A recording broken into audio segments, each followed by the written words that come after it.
Brought to you by PrayLatin.com, makers of prayer cards featuring complete English phonetic renderings of Latin pronunciations. Today we're going to go over what can only be described as a plea for prayers of the faithful by an important figure within the Fraternal Society of St. Peter. Officially, the FSSP have said that they are not being summoned to Rome to face the heat from the Congregation for Divine Worship and its head, a bishop by the name of Roche, that has a history of hostility towards all things sacred tradition, but especially towards the traditional liturgy. While they have denied that they are being summoned to Rome, they have put out an official request for prayers from the lay faithful in this time, as rumors swirl of the FSSP being the targets of visitations in the near future from the Vatican, in order to ensure that they are not harboring secret schismatics or teaching the truth about Vatican II. I have some news on that today and similar fronts for you, and the formal request itself from the FSSP for your prayerful support. Let's start with the letter. It's officially addressed to the members of the Confraternity of St. Peter, which, according to their website, quote, is a sodality of members who wish to unite themselves to the priestly fraternity of St. Peter, the FSSP, and aid in the work of the FSSP, primarily by their prayers, end quote. According to Merriam-Webster, a sodality is a, quote, 1. A brotherhood or community, or 2. An organized society or fellowship, specifically a devotional or charitable association of Roman Catholic laity, end quote. So, in other words, the Confraternity of St. Peter is a community or lay organization for devotional and charitable work within the Church. So here is the request from the FSSP in full. Confraternity message from Father Rayner, FSSP. Dear members of the Confraternity, the motu proprio Traditionis Custodes and its accompanying letter from Pope Francis have shocked us all.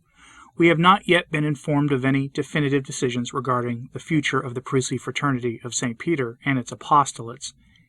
Even though the first reactions of various bishops have been rather reassuring and have not involved any significant restrictions, nevertheless, in the coming weeks, various bishops' conferences will discuss the matter on the occasion of this motu proprio and possibly take decisions that will be groundbreaking for us.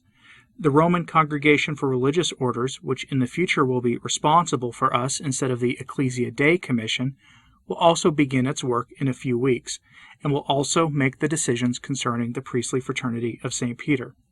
For these decisions, which are important for us and which bishops and cardinals will make in the near future, I would like to ask you, as the closest confidants of our fraternity, most sincerely for your prayers. Through your prayers, let us consciously place the future of the priestly fraternity of St. Peter in the hands of the Blessed Virgin Mary. Her intercession and maternal protection will lead the fraternity in the future in a way that is in accordance with the divine will. For this purpose, I would like to create the so-called Living Rosary. For this purpose, we have created a simple homepage, which you can find at website listed, and register there. In the columns of the table, you will find numbers 1 to 30, which stand for the 30 days of the coming month of September. Each day is divided into sections of 20 minutes, from 0 to 2400 hours Central European Time, in which 2 people can sign in with a simple click. With the first click, the corresponding field turns yellow and the number 1 appears. Once a yellow field is clicked, another person can click on it again. Then the field turns green and the number 2 appears. The goal is for each field to appear green, that is, for at least 2 people to pray the rosary during the corresponding period. If you make a mistake and would like to pray the rosary at another time, you can click on the box another time and your entry will be deleted. With your help, the rosary will be prayed without interruption during the month of September. Since there are about 8,000 members in the Confraternity of St. Peter worldwide, not all of them can register in this table.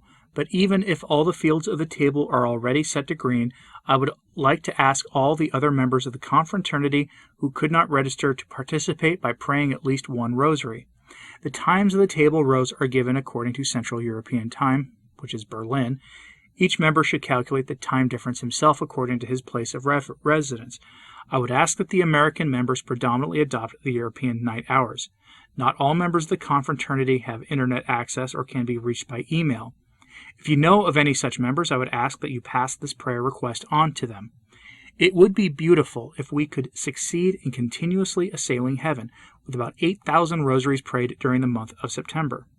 Each rosary should be prayed with the following intention. We pray for our Holy Father and for all the bishops, as well as those in authority in the Church who will have to make significant decisions regarding the priestly fraternity of St. Peter in the near future.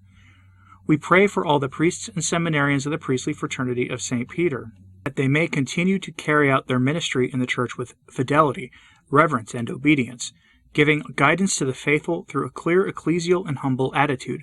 We pray for all the faithful in our apostolates and for all the people attached to the traditional Mass, that they will not lose heart, but will be able to accept this time of trial, and with the help of God's grace, come out of it stronger. United in prayers, Father Stefan Rayner, Chaplain General of the Confraternity of St. Peter, dated August 27, 2021. I would suggest doing one better. Anyone who is not a member of this confraternity can pray in unison with these intentions, but I would also like people to pray for an end to internal squabbling among traditionally minded Catholics, at least during this particular mess until it's sorted out. And no, I'm not denying that there are important points of discussion that need to be had among the various different groups. And those can be done with respect, and they're important. They should continue. But this sort of internal animosity's got to at least be put on hold for now. Things are getting pretty rough. Now, if you want to read the letter and see the web link they have for the confraternity sign up, you can find the letter and all other sources for this video linked in today's show notes at returntotradition.org. That's the name of this podcast with a .org at the end. Just look for the post with today's episode title, and you'll find the links there. One thing is for certain, the Vatican's war on tradition has not ended at all. It's going to pick up steam again, and the early warnings come in the form of the dismissal of the papal liturgist, Monsignor Guido Marini, who has been appointed the Bishop of Tortona, and had served as the Master of Pontifical Ceremonies. For details on this, we go to Catholic News Agency, and it gives you an idea of why this is so noteworthy. Pay attention to dates and names here. Quote, Marini, who has been in charge of papal liturgy since his appointment by Benedict XVI in 2007, was on August 29th named Bishop of Tortona, a diocese of around 280,000 people. Marini, 56, grew up near Tortona in the city of Genoa, where he served as chief liturgist for 4 years. The soon-to-be bishop has degrees in canon and civil law. Prior to his appointment to the Vatican, he was chancellor of the Archdiocese of Genoa and a spiritual director in the seminary. Since 2019, Marini has also been responsible for the Sistine Chapel Choir. According to a biography by the Vatican, from his priestly ordination to today, he has also carried out his ministry in the field of preaching spiritual exercises, spiritual direction, accompaniment of some youth groups, and as a spiritual assistant of some religious communities. End quote. Some names for possible replacements come later in the article, but it's pure speculation at this point. Reports are that Monsignor Marini was a defender of the Unicorn Mass, the reverent Novus Ordo, and believed in having some of those Tridentine practices added in, like Gregorian chant, reverent reception of Holy Communion, liturgically appropriate music, the kind of things that no longer fly in the Vatican of the Church of the springtime of the new Advent. These kinds of promotions are precisely what I've been waiting to see happen, and I expect to see some of the more traditionally minded American bishops get promoted to places where they can cause less trouble for the real implementation of Traditionis Custodes in America. At the same time that this is happening, we have a new schedule for Masses at St. Peter's Basilica. A few months ago, I reported that St. Peter's felt like a tomb to most visitors, since Mass was held to a rather tight schedule. Then the archpriest of the Basilica relented and permitted a few additional Masses. Now it's gotten worse, with likely only 2 Masses each day in Italian permitted at the Basilica. Again from Catholic News Agency. Headline: Pope Francis makes changes to Vatican's chapter of St. Peter. Now, much of this article focuses on reforms for the group in question that have had their share of financial woes in recent years. The author really buries the most important part of this story, though, which is this, quote, The reform of the chapter of St. Peter is happening alongside a reform of the organization and schedule of St. Peter's Basilica. Pope Francis forbid private masses in the upper part of the basilica earlier this year. Cardinal Mauro Gambetti, the new archpriest, wants to go further and have only 2 masses per day in Italian broadcast by the Vatican Communication Service. End quote. 2 masses a day in possibly the most important building for the mass in the entire church.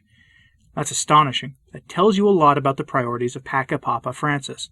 More worldly concerns and less of that silly mass stuff. That seems to be the message he's sending to the world, and so, again, I suggest you join in for the prayer intentions of the FSSP as expressed in that letter. A week or two ago, I shared a similar letter from the Superior General of the SSPX and their request for prayer intentions.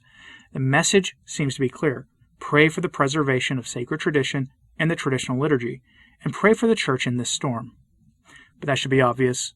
Let me know your thoughts in the comments, please. Are these things all part of a larger move in the Church against tradition?